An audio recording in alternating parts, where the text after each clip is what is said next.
Welcome to a radical discussion of independence, free will, liberty, and the left-hand path. This is Demonosophy with your host, Paul Frederick.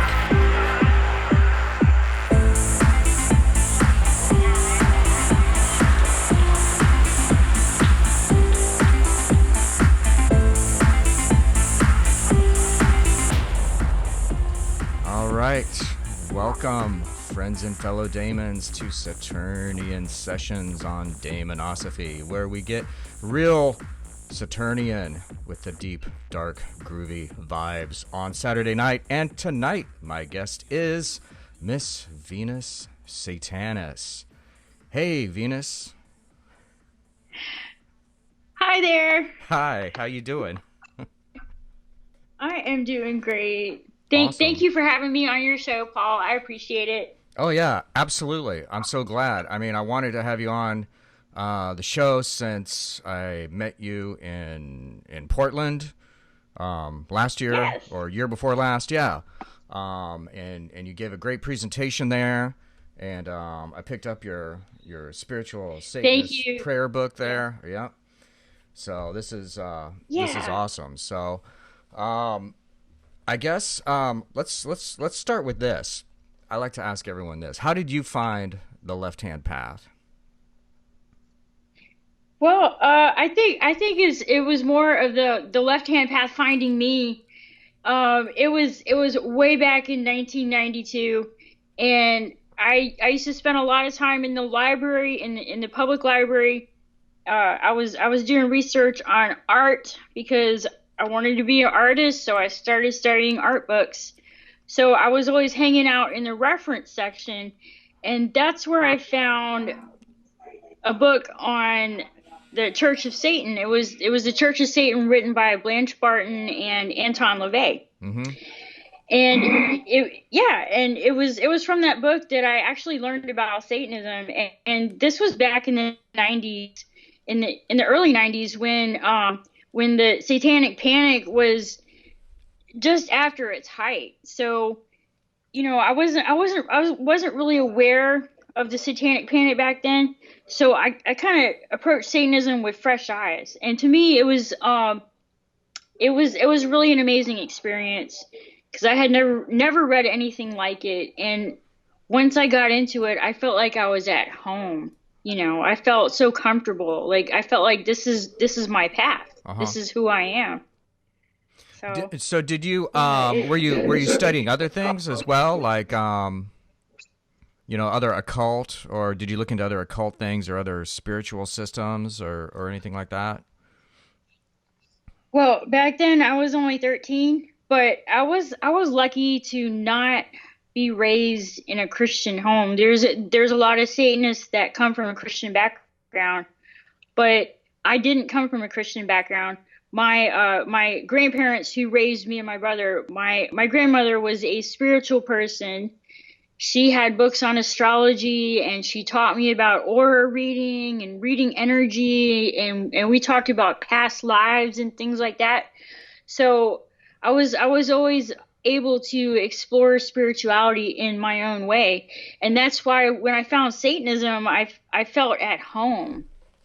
You know, it felt perfectly natural to me. Mm-hmm. And then, did you check out the? When did you read the Satanic Bible? How did that factor in with it? I didn't actually read the Satanic Bible until I was about 15, and it's kind of funny because that's where a lot of Satanists seem to find Satanism, is through the Satanic Bible. But I actually studied and practiced on my own for a couple of years before I actually had a chance to read the Satanic Bible. So, you know, by the time I had the chance to read the Satanic Bible, I kind of had my own ideas and thoughts about Satanism. So it just kind of helped me reaffirm some of the things that I had already experienced in life and some of the things that I already knew about Satanism. Yeah, no, that's interesting. Yeah. So for me, like, my situation was, and I know we talked a little bit about this before, but I discovered the Satanic Bible like 1982 2 or something like that. And you know, I think one of the reasons some people look at that book as like so significant is because that was the only thing that was the only thing around. You know what I mean? It's like there was nothing else. There was no other books that like used the word Satanism in a positive way, in a, you know, taking the term and using this in a powerful, you know, self-motivational like kind of way. That was the first thing that ever did it, and it blew my mind. Like I looked at other things like I think probably Alexander's was the closest thing to something that, you know, resonated with me just because he mentioned Lucifer, you know, back in the day. But yeah. Right. So yeah, I had actually dabbled in Wicca in my teens, but no, Satanism has always been my path. It has. Yeah. Now, when did you start doing YouTubes and video blogging and all of that? When did that come into it? Was it happening at the exact same time that you were discovering this, or did you just... It wasn't. Oh no. I had been practicing Satanism since 1992, but it wasn't until the early 2000s, like around 2003, 2004, when I finally moved out on my own, and I had my own apartment, and I took the time to build an occult library, and I really immersed myself in the world of the occult. I was single at the time, so I didn't have anyone to answer to, and I could spend all my free time studying, learning, practicing, and I set up a really nice ritual space in my bedroom, and it was during that time that I created my second pact with Satan.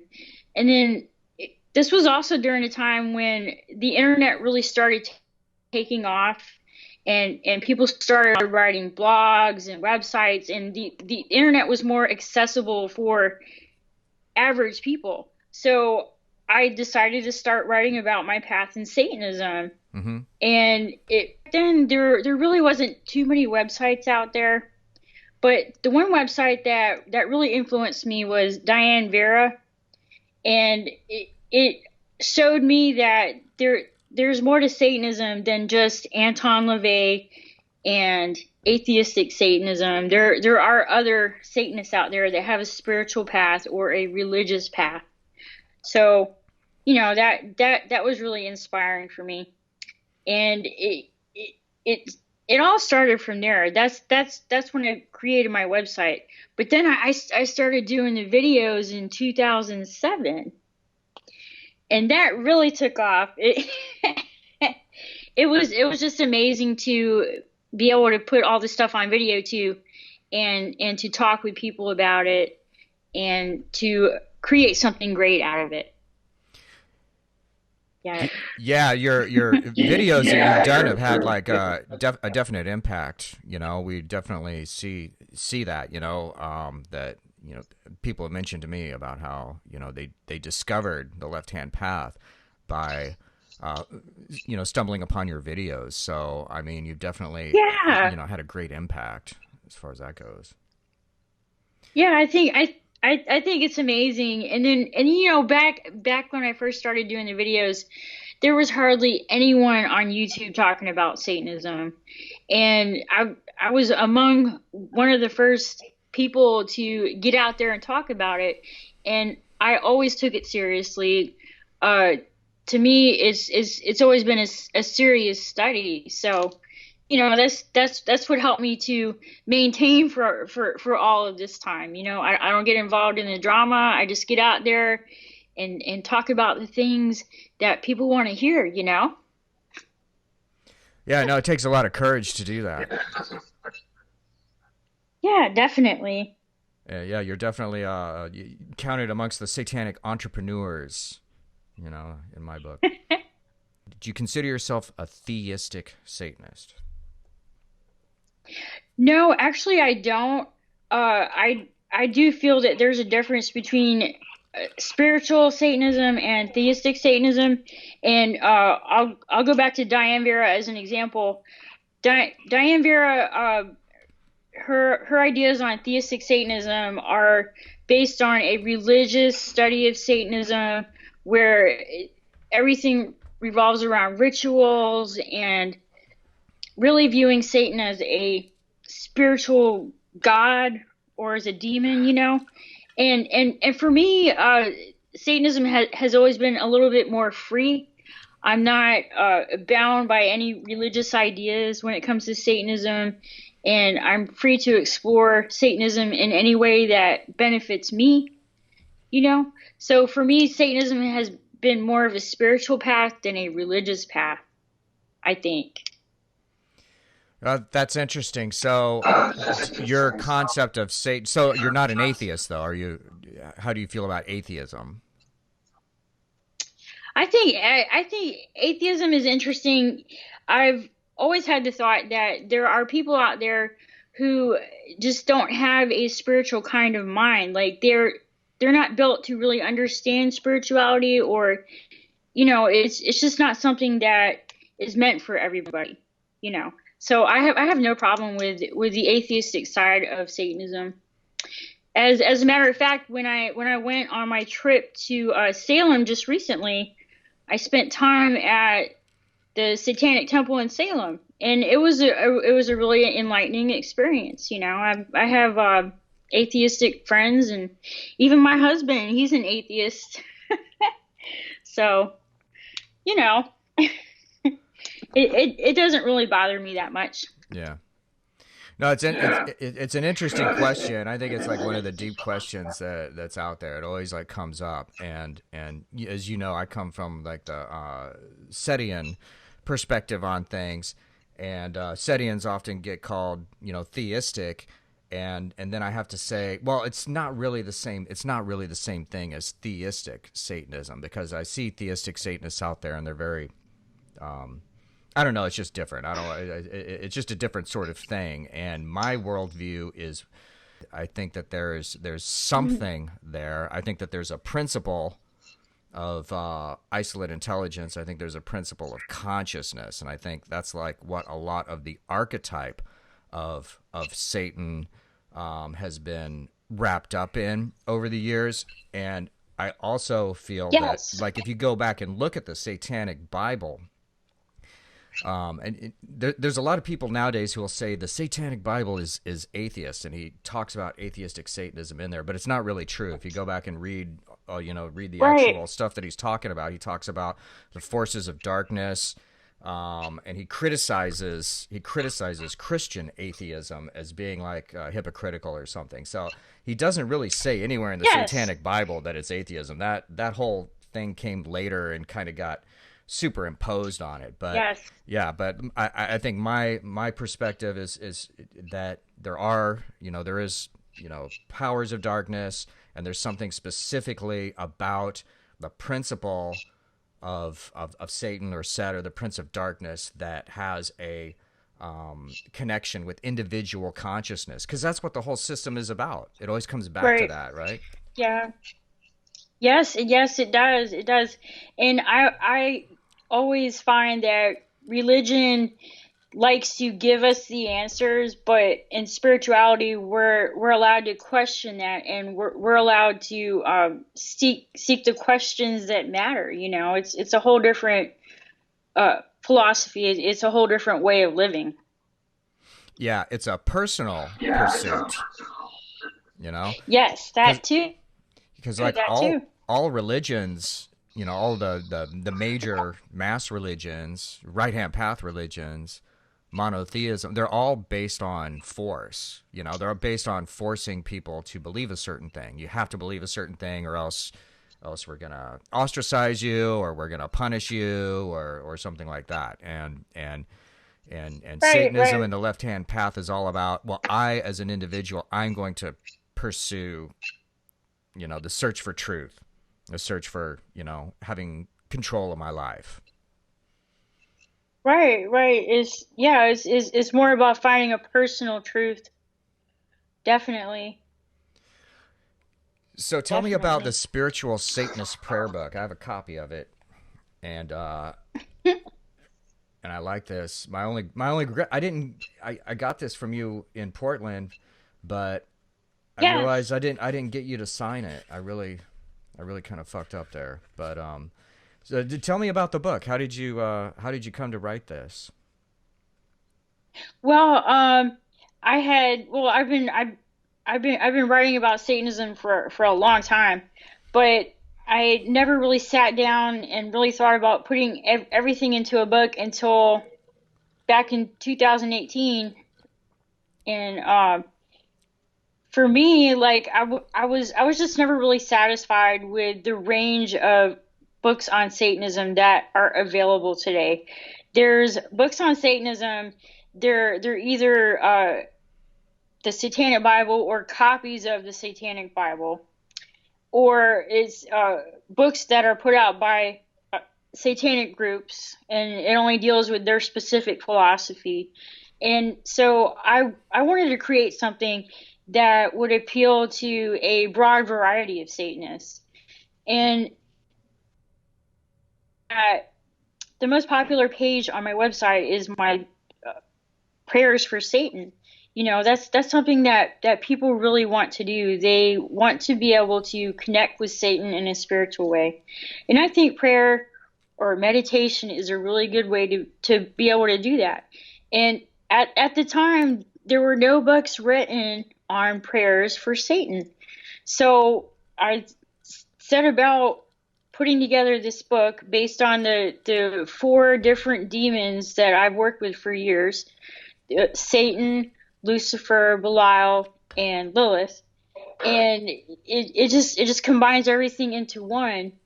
And ever since then, I've had people tell me how useful and how nice the book is, and how wonderful it is, and how much it's helped people. And that just makes me really feel good. It makes me feel like I'm fulfilling my pact with Satan. I'm working in Satan's service by giving back in that way. So it was a great experience writing it, and I'm so glad that I finally wrote a book. Yeah. Oh, that's awesome. Yeah. And this is another sacred cow that you're poking here with prayer, because this is another thing Anton LaVey Yes. like said, a true Satanist would shun prayer because you're asking for a god to do something for you, whereas like the satanic way is to stand forth and take it, and proclaim what you're looking for. But I think the way that you're talking about it, and I struggle with this question too. So if I'm just like trying to communicate with the powers of darkness, I'm trying to communicate with the Prince of Darkness, I'm trying to communicate with the beyond, I'm trying to connect with it, well, I can use language and I can Right. talk about it. So really, this is what we do in the ritual chamber, right? And it's not that what we do in a ritual chamber Yes. is not actually that far off from prayer. As the difference is that you're not subservient about it, you're proclaiming it. And so that's what I thought when I was reading Right. through your book. I'm like, oh, these are all like great things to you know to utilize in the ritual chamber. Right. Right. It was meant to be self-empowering and very motivational. And just like I had mentioned in the book, that prayer shouldn't be used as a crutch. It should be something that allows you to help yourself along the way. Yeah. And I also approached it as a form of magic too, because basically it is just like the ritual, uh, just like doing rituals. It's along the same lines. You're working with spiritual forces, and you're directing them in a certain way. So it's very similar. Mm-hmm. In your book, you also talk about respecting the forces of darkness. Can you explain Yes. what that means? Well, yeah. There's throughout the years, I've talked with people that have come into my chat room that I have with Troll Tallowhead, and we have been running this chat room since 2007, and so many people have come into this chat room looking to make a pact with Satan. And so many times these people act like they can just get whatever they want out of Satan, and that Satan, like Satan is some kind of magic genie that's just going to grant people's wishes. You know, they're going to make them rich and famous and things like that. And so that's one thing that I wanted people to understand, that these demons, Lilith and Belial and Lucifer and Satan, they're not there to just grant your every wish and desire. They're there to help you to understand yourself, and it's a force that should be respected. You know, it's not something that you can just go to and get whatever you want out of it. It's a two-way street. So could you talk a little bit about what that means to make a pact with Satan? Yes, I had made my first pact when I was 13, and I was very young and inexperienced, and it was my first satanic ritual, and the whole experience was so amazing. Like, I felt so much power, and it was so incredible. But the things that I asked for when I was 13,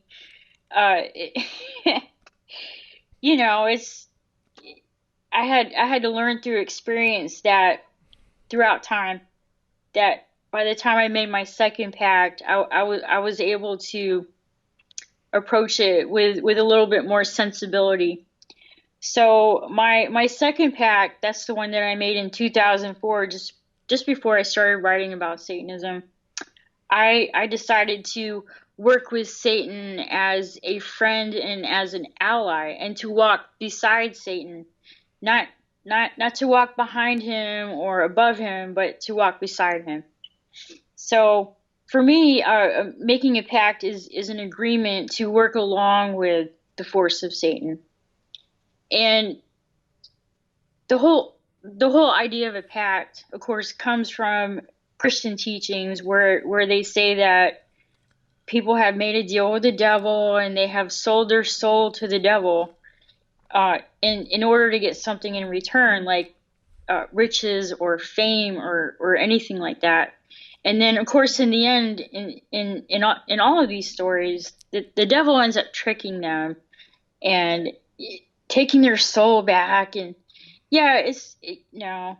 See, this is just a Christian myth, and the whole Christian myth of soul selling is meant to keep people in line with the church, so that people don't stray from the church. But I think making a pact with Satan is a very personal act that allows you to be on the same level as those forces, like you're standing up to be one of them. No, absolutely. So I have a whole different approach to it. I think that's like kind of like the basis of the left-hand path, is the idea that, well, I am, you know, maybe I'm not a god right now, but I aspire to, you know, I aspire to that ultimate state. I want to have, you know, yes, the best wisdom. I want to have the best life and the best, you know, the good things, and be successful. I want to be successful in my aims. So it's like that's very much, you know, what the LHP is like all about. And then I'm going to, you know, I'm going to strive forth and try and achieve those things, you know, by my own effort and in congruence with these forces. So the thing with the pact, you know, like you said, like the Christian stories about this, it's like it always ends bad for the person. It always ends bad for the person who made the pact. And it's like the lesson that you learn is that, you know, there's always a price. You know, there's no free lunch, right? You're going to have to pay the piper eventually. And I think that's something that you learn. I think you learn that actually by practicing magic and trying to change things, because you mentioned, you know, like when you're younger, you do magic for things that when you're older, you're like, I can't believe I wasted my time doing magic for something like that, right? You know, it's all the same. It's all the same stuff. You're trying to, like, you know, get rid of your enemies, and you're trying to, like, you know, get a girlfriend, get a boyfriend, or whatever. And then you get older and you start to kind of refine it a little bit. And Yes. Would you say that the pact thing kind of becomes like you're making an agreement like with your higher self in some sense? Yes. I mean, if a person wants to see it that way, that that you're basically stating that, yeah. This is something really difficult to explain because not very many people actually take the time to understand it, Yeah. So no, but there's people that come to Satanism and expect Satan to do everything for them and to give them all their wishes and desires. And usually I will tell these people that they are better off using magic to get whatever they want. And at some point after they're done with that, to come to Satan as an equal is a much better proposition when it comes time to making a pact, because then you actually have something to offer. Absolutely. And when you talk about approaching Satan as like a friend or a teacher or something like that, I mean, I think that's like right on the money as far as like my perspective on these things. That the idea that the Prince of Darkness, is like a brother and a friend, right? And we have this understanding that there's something beyond, just our own human existence here, and we're trying to make that, connection with that. Yeah, that's true. Well, for me, say like I've always recognized Satan as a multifaceted being, kind of like a black diamond where it has many different faces, and there's many different ways of looking at it. And this is how I try to teach through my writings, is that there's more than one way to approach Satanism. And I try not to tell people exactly what to believe, because I have my own personal experiences and my own personal beliefs. But I think everyone should come to the path in their own way. And I really don't see a lot of Satanists approaching it that way, like, through books and teachings. It's all about teaching one way, and this is the only way to do it. And no, there's many different ways to arrive at the same path, I think. No, absolutely, 100%. I mean, that's why Satanists don't like have churches where they take their kids to church, to satanic church, and like indoctrinate them into it. Because Yeah. Everyone has to like make their own decision. Everyone has to like come to this. Anyone who's on this path has to come to it by their own will and by their own wish. Right, exactly. And for me, I just couldn't imagine being on any other path. I've taken the time to study the Golden Dawn. I've studied Wicca for a little bit. I've gotten into tarot. I've tried to study up on different world religions just for the knowledge of it, but nothing really makes as much sense to me as Satanism. I was going to ask you about that because I know you did you've mentioned like Golden Dawn, Yeah. here and there. So what do you think? What is your perspective on Aleister Crowley? What do you think about him? What's his contribution? Oh, oh boy.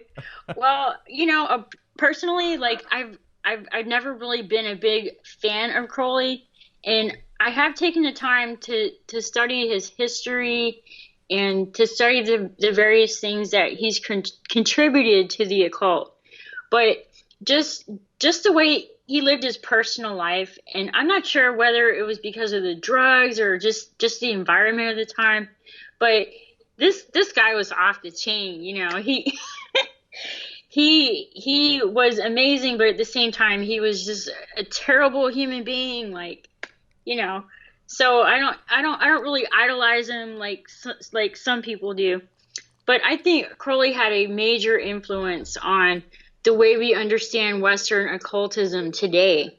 And there's a lot of things that we wouldn't have if it wasn't for him putting it all together and making it into something useful for people. Like even LaVey, I don't want to say that he copied a lot from Crowley, but he was very influenced by Crowley. So, and it just kind of melt like all these different paths came from the studies that he taught. So I think it's interesting, but it's nothing that I really spent time with and tried to follow in his footsteps. Yeah, so Crowley was like, for me, one of the first things I read when I was young, and I was like you were, going to the library and trying to find books on the occult and stuff like that. And I found, and I was reading, Alexander's and, some generic like occult books like that. And I found the Aleister Crowley stuff, and I tried to read some of that. Because you see in other sources, they say, well, he's the wickedest man in the world. And he called himself the Beast, right? The Great Beast 666. So you think there's a satanic aspect of it. And so I tried reading some of his stuff, and I'm like, what the hell is this? I mean, I didn't understand any of it. Yeah. It was just like nonsense. And so when I finally, and then shortly after that, I discovered the Satanic Bible, and I'm like, oh wow, this is amazing. It totally makes sense. He's not trying to obfuscate it with a bunch of weird, Kabbalistic systems. He's just coming out, that the SB, that's the first book I ever read that just came out and it said, magic is this. It's really easy. It's the power that comes out of your passion, right? That's what creates magic. And he's the only person who said that. But anyhow, Crowley, then it was only like years later when, and actually it was like through stuff that like Dr. Aquino wrote about Crowley, and how he's talked about in the book of Coming Forth by Night, where you realize, what it comes down to is he had this concept of thelema, true will. And he believed that he was connected by or contacted by forces beyond, right? By entities beyond, which he called Horus, right? The god Horus from ancient Egypt, and that it's all about free will, and that we're all have, every man and woman is a star, all of that stuff. And then once I focused on that stuff, it's like, oh no. I think Crowley did have something really awesome. That was a great idea. That was a new... he did. Yeah. But then it gets obfuscated with all of his other shit that he gets into, like you said, like all the drugs or whatever. He's trying to, like the OTO was already an occult organization, an occult sex magic group before Crowley came along, and so he just kind of moved into it. So I mean, nowadays it's like the OTO is the major representation of Crowley, but really it's not even the essence of what he was trying to do,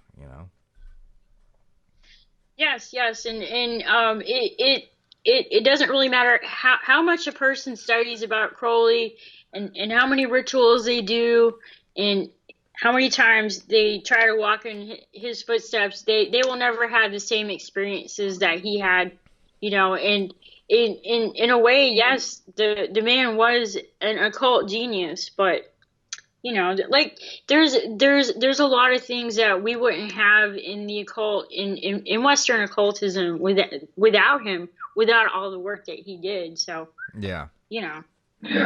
Hey, have you seen that show on CBS, that Strange Angel show? No, I haven't seen it yet. You know what I'm talking about? It's about Jack Parsons.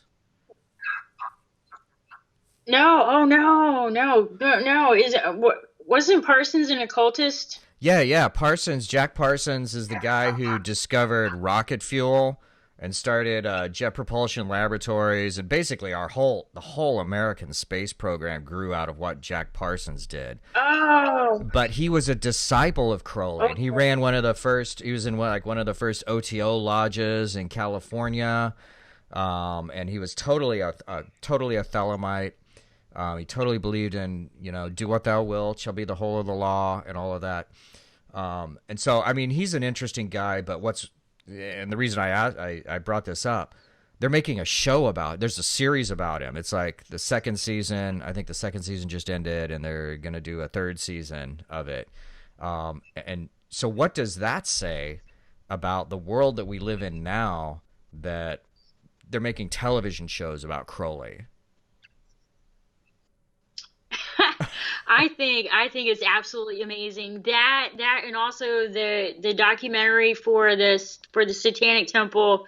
People are actually starting to talk about these things from a realistic perspective. We don't have the crazy Christian ideas on devil worshiping and all this stuff. No, we have actual knowledge available to us, and it's amazing to live in this era where anytime you want to actually learn about something, it's right there for you. I don't think that's ever been available for us, ever. So I think it's great. And yeah, you know what? I'm gonna have to check out that show then. It's called Strange Angels. Yeah, Strange Angel. Yeah. I'll have to check that out. Have you seen that movie? Oh God, I gotta forget the name. It just came out, and it's like they're in Sweden. It's Swedish pagans that are like killing people. Midsummer. That's it. Midsummer. Have you seen that? No. So that's going around. But anyhow, it's the guy who's in Midsummer is the guy that plays Jack Parsons. And I think it's good. I mean, I've read a couple biographies of Jack Parsons. I really appreciate him. He's like also an early libertarian, right? He took all of his magical ideas, that the idea that every man and woman is a star, and do what thou wilt should be the whole of the law. He took it to the practical level of like politics and libertarianism, and that probably got him in more trouble than anything else. But I feel the documentary that they're doing on him is pretty. It's pretty true to the couple of biographies that have been published on him and things that they know about him. So it's very interesting. It's a good documentary, and it is also very interesting that this is where we are in society now. So the next question is, how long before there's a series that like is like, you know, the life of Anton LaVey, and how far off from the truth that's going to be? It would be it would be very interesting, to say the least. but you know, like I am not one of those people that believes that Satanism is some kind of ancient religion and that it's been here for millennia. No, I don't think Satanism existed until Anton LaVey kind of thought it all up and put it all down in a book and actually created a social movement out of it. He came at just the right time in history where people were willing to stand up and question the values of society. So it was like the perfect storm, you know. He was able to open the gates, so to speak. And gosh, you know, I don't think we'd have Satanism as we know it today without him. So regardless of what, you know, all the things that people say about him that may or may not be true, you know, we wouldn't have Satanism today if it wasn't for Anton LaVey. And I've always believed that. Always. Oh yeah, 100%. I agree 100% on that. There's no way that it. And yeah, no, he came up with the idea. I mean, there was like other things like going on at the time, but he brought it all together and organized the information to put that book out, The Satanic Bible. It's always going to be The Satanic Bible. I mean, no one else is ever going to like write another Satanic Bible, and it's not going to be it's not going to be the same thing, right? So he like did that. Yes.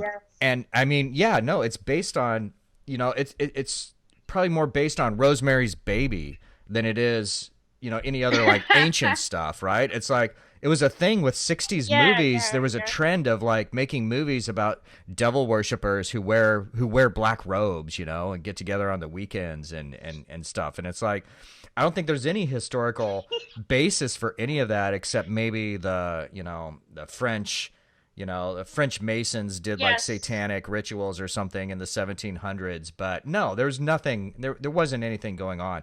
Like, Wicca, the witchcraft movement has kind of been historical. They've tried to, present this narrative that this is an ancient system that goes back to, the pagans in Europe and stuff like that. But I mean, it's just not true. Even further back. Right. It's it's not. It's not. But the whole thing is just an attempt to compete with Christianity. But I don't think Satanism has to compete with Christianity. It's too unique for that. Yeah. No, totally. And that's completely the spirit that Anton LaVey has throughout the essays that appear in the Satanic Bible is not, this is like connected with some ancient like thing. No, his sense is more, this is the new way, right? We're in a new era now. The old era was an era of coercion and force and slavery and shit. And now we're in a new era where the individual is supreme. And there's enough room, and there's enough room in the universe, and there's enough resources that everyone can like be, an individual and strive towards their own vision of godhood. Yes, and I love that. I love that. I think that's the way maybe it should have always been. And maybe now people are just starting to realize that.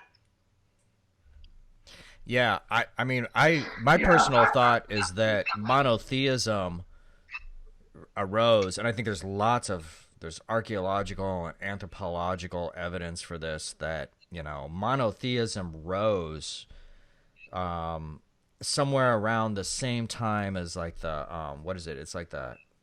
it's like the 18th dynasty in Egypt, where they talk about Akhenaten is like the first monotheistic pharaoh, right?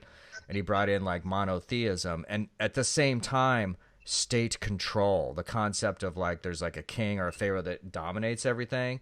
Because actually, Egyptian culture kind of went back and forth between that, or a lot of times they had a pharaoh, but he was just kind of a symbolic figure. He didn't like actually lead armies and shit like that. Like that happened later. And it goes beyond Egypt, though. If you look at other cultures of this time period, there's this arising of like centralized states, centralized religions, and controlling and coercing people, and versus like the old model, which was more like a tribal, like people live kind of tribally and sort of naturally cooperated and stuff like that. And it's like that's like kind of the era of and so to bring this all back to LaVey, in his book The Satanic Rituals, like the last chapter in it, he talks about the like ages, like how it's, and that's where he talks about it's like we're in an age of Satan, and he talks about age of fire, and there used to be an age of ice, and the previous age was an age of ice, right? It's an age of like slow growth, control, lots of like slavery and human suffering. Now we're in an age of fire. We melt the ice, and everyone can have a good time. Yeah. That's true. That's true. Every once in a while, LaVey was visionary with some of the things that he talked about. He was definitely. Yeah. So you mentioned Dr. Aquino's Church of Satan book on your website. You have a link to it. So, and I thought that was great. I mean, I think his book is great. I'm so glad that he decided to put that book out there, because there's no other source out there that documents that time period. Right. So what are your thoughts on that? Well, I would recommend to anyone who reads the Satanic Bible and the Satanic Rituals book that they should also read Mr. Aquino's book on the Church of Satan, so that they can really understand what the movement was all about back then and how things really got started. And it's basically like an insider's view of what it was like to be in the church. And yeah, he does dish some dirt on LaVey, and you can understand that he probably wrote it during a time when he was leaving the church, and he wanted to create his own movement. But I think it's good to see the other side of the coin. You can't just have one view. It's nice to have knowledge so you can make an informed decision. Yeah. He was very brave to write that book too, I believe. Oh yeah. No, he like fought really hard for things. So, my experience of like getting involved with stuff, like after I'd read books, is I went and I joined the Church of Satan via correspondence in 1988. And oh wow, yeah. Yeah, and this is a time period when, and other people who joined during this time period have the same story. Like I had Stephen Flowers on the show like a little while back, and he talked about, he had the same experience in the 80s, like trying to join the Church of Satan.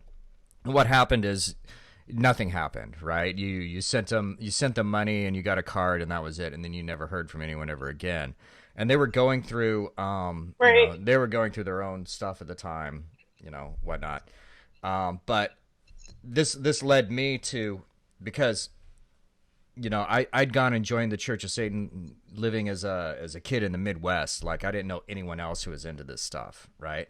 And so I was on a search to find out if there were other people who were actually into this. Because for all I know, this is just like, the Alex Sanders book I read, This is shit that just happened in the 60s and no one's actually doing this anymore, right? And so I was like on a quest to like find out about it. And having joined the Church of Satan at the time, my answer was, no, there's nothing going on. They took there's someone's there taking your money and that's it, right? And so there's nothing going on with it. And then it's like just like a year later, I saw Geraldo's Exposing Satan's Underground on TV. And it was like on Halloween or something. And I saw that happening live when it happened. And this guy came on, Michael Aquino came on, and he wasn't talking about, COS versus TOS. He was talking about the movement. I mean, he could have easily used that time period. Yeah. He could have used that his moment in the limelight to like, say derogatory things and say, "Oh no, we're TOS." No, but he just defended Satanism. He defended the whole movement when no one else would. When no one else would. And I saw that, I saw him on there, and I thought there are other people out there. And so my quest continued beyond that. If I hadn't seen that, I might have just gone and just, been a nihilistic, punk rocker for the rest of my life, right? Yeah. No, but there was quite a few people from the movement in general that were able to get on TV and actually talk about it. And I think that's really when the whole Church of Satan really started turning atheist, was back then during the Satanic Panic, because they couldn't really present themselves as anything religious or spiritual, because then there's too many questions to answer. So if they just come out and say that they're atheists and it's just a philosophy, then that's it. There's really nowhere else to go from there, just to say it's a philosophy. But no, it was good that during that time that Aquino and others like him came forward to talk about the movement, just the movement in general. Yeah, that's true.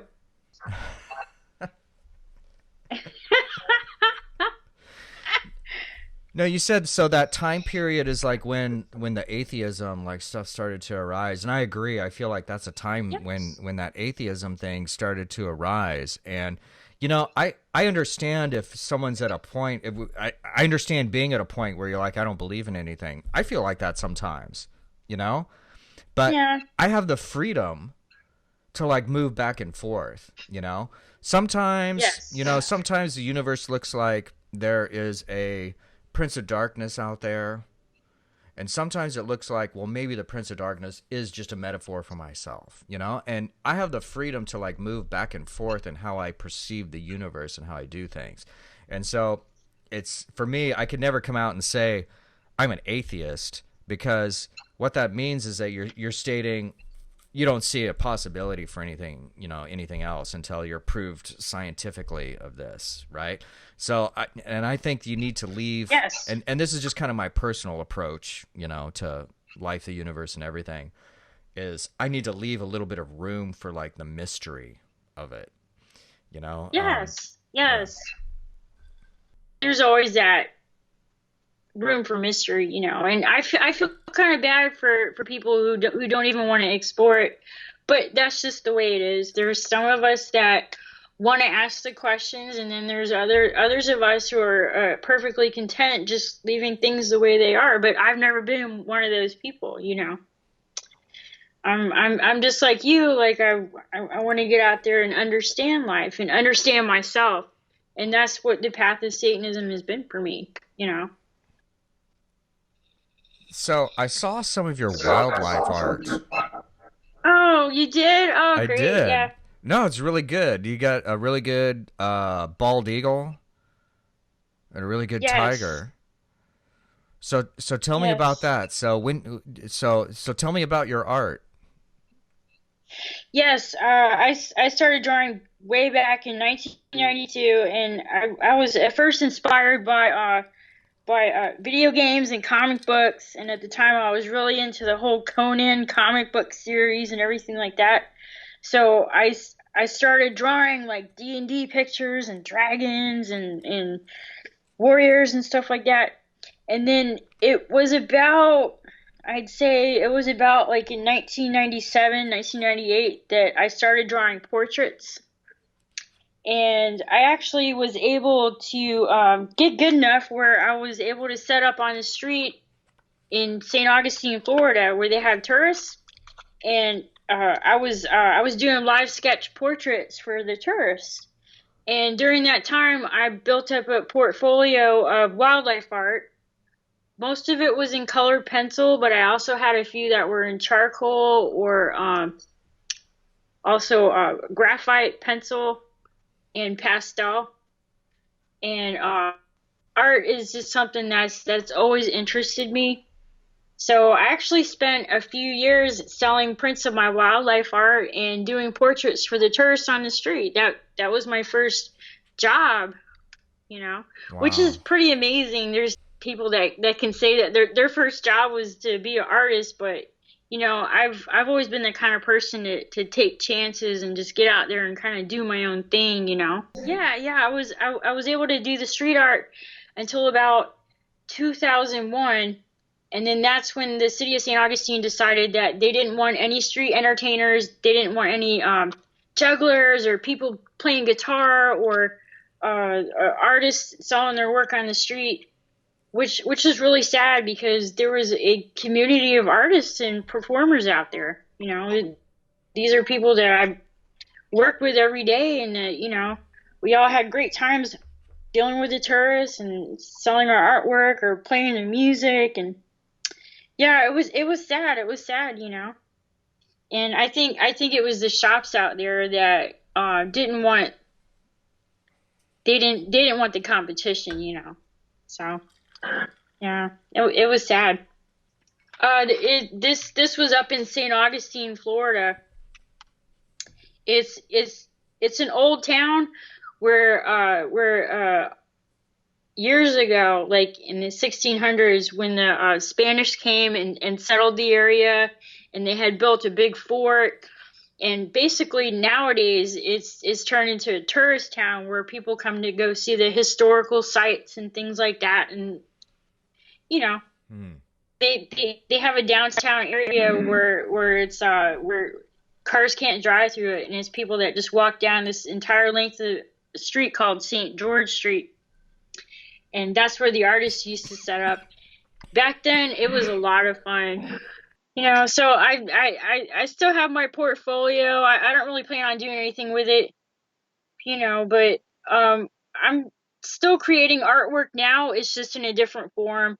Like recently I've opened up a new shop, and a lot of my artistic talent I spend on creating jewelry and candles and altar banners and things like that for people.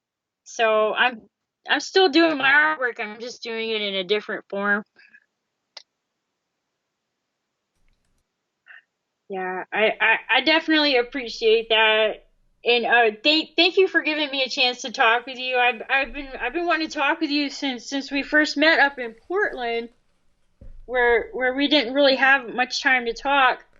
Because I think the first time that we talked with each other, it was during the Darkness Audible concert. Yes. Yeah. And then we were laughing, but we didn't realize it because there was this silent performance going on, and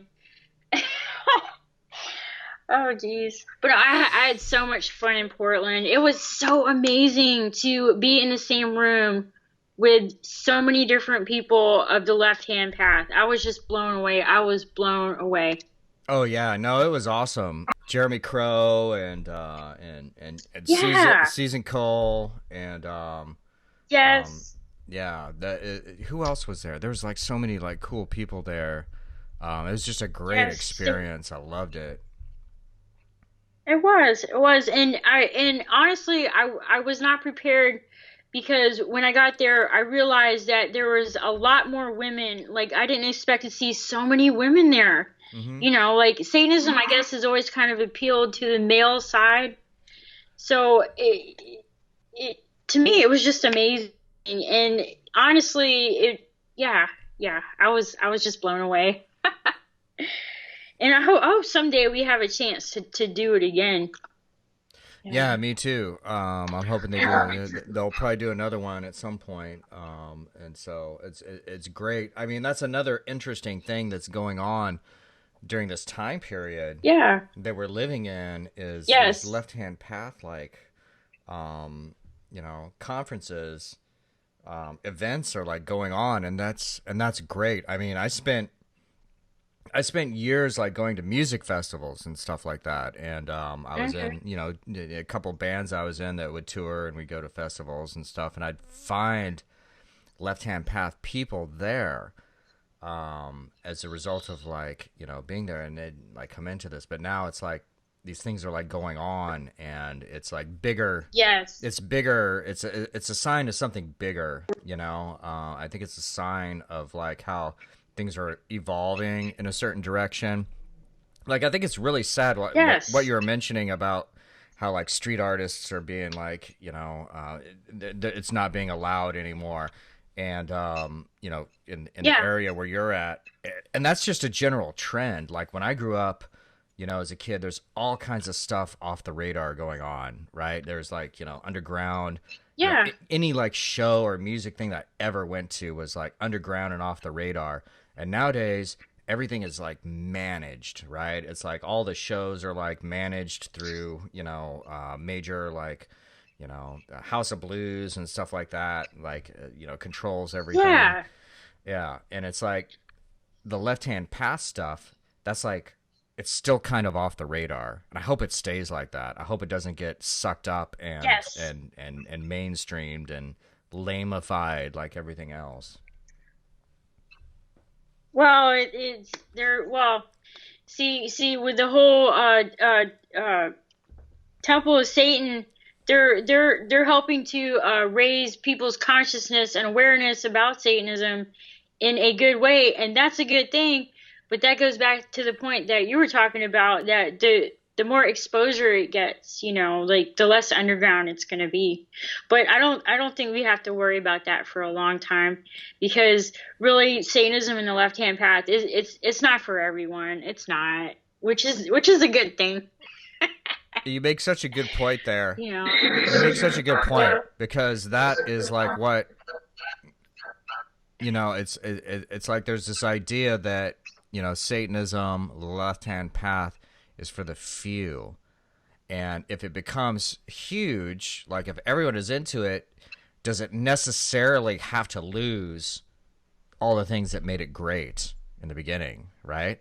I mean, this happens like with music, like all the time, right? It's like punk rock was awesome until it became mainstream, right? And then it became stupid, right? And it's like that's what happens. Yeah. Yeah, and then you end up with bands like Green Day, or it's it's exactly what I'm talking about. Yeah. It's true. But no, I don't think we have to worry about that for a long time. People are still very much in the dark about us, which is a good thing. We belong in the dark. We do. Right. So I have to ask you one more question, because you've mentioned this over the course of this interview, and also this is in your book, The Spiritual Satanist. You talk about Belial a lot.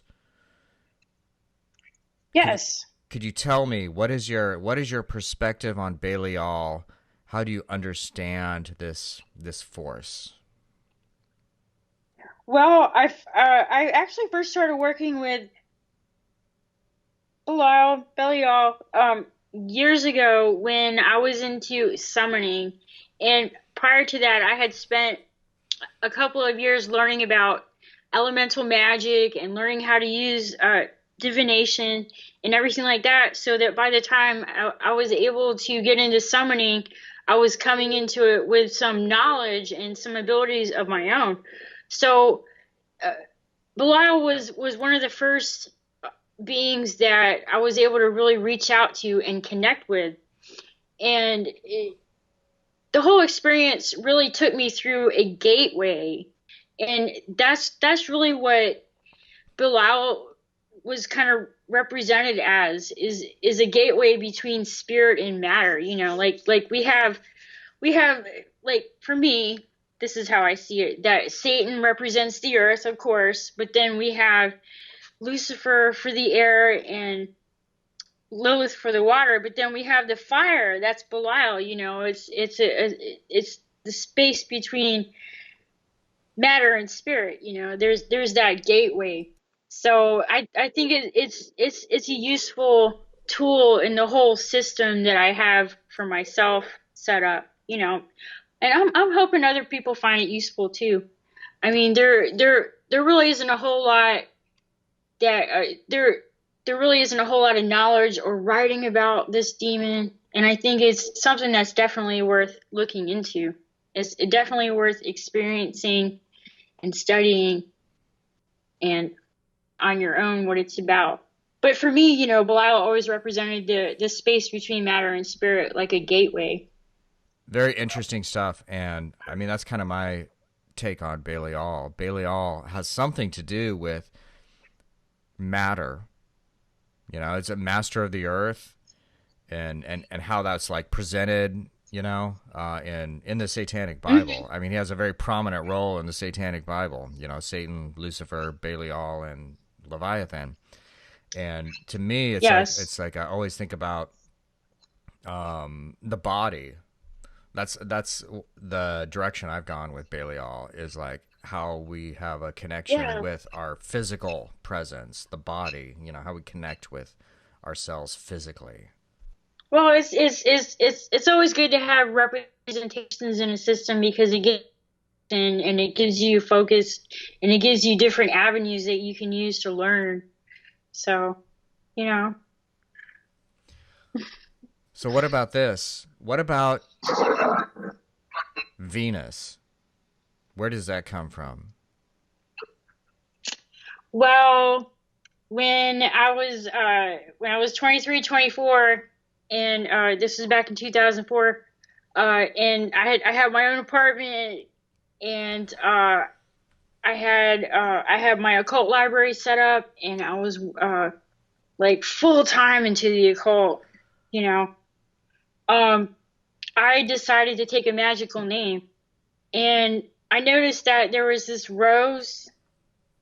beautiful rose bush that was growing just outside my apartment door, and I took the rose and I brought it inside, and I put it on my altar, and I didn't ask specifically for Venus. I just asked for a sign. I said, I need a sign, like, what should my magical name be? And eventually over time I realized that it was the spirit of Venus that was calling out to me, you know.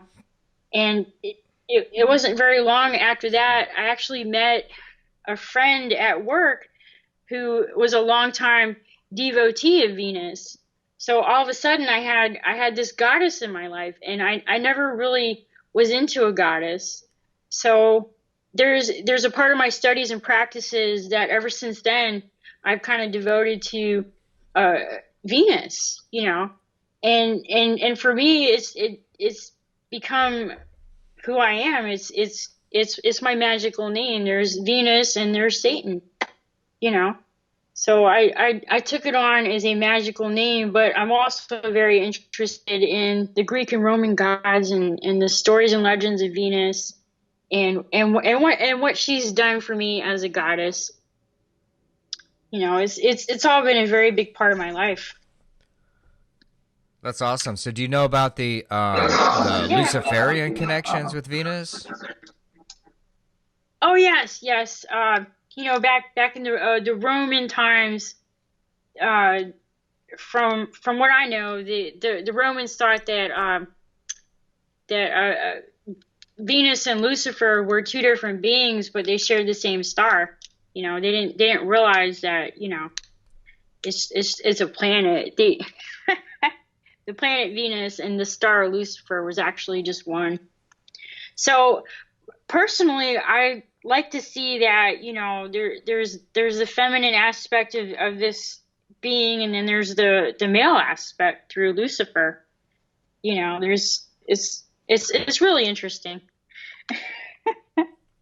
And you know, the thing that I always liked about the Roman mythology of Venus is that she was always very independent. She never bowed down to anyone. She was never portrayed as a child. She was always portrayed as a woman. Mm-hmm. And she loves very passionately, you know, and it has to do with the heart, you know. It's all about the heart. So yeah. Her stories have always been very inspiring for me. Definitely. Always. Excellent. All right. Well, thank you, Venus Satanas, for sharing some of your thoughts and perspectives with us this evening. Do you have any final words for all of the listeners out there that might help them survive the dark times that lie before us?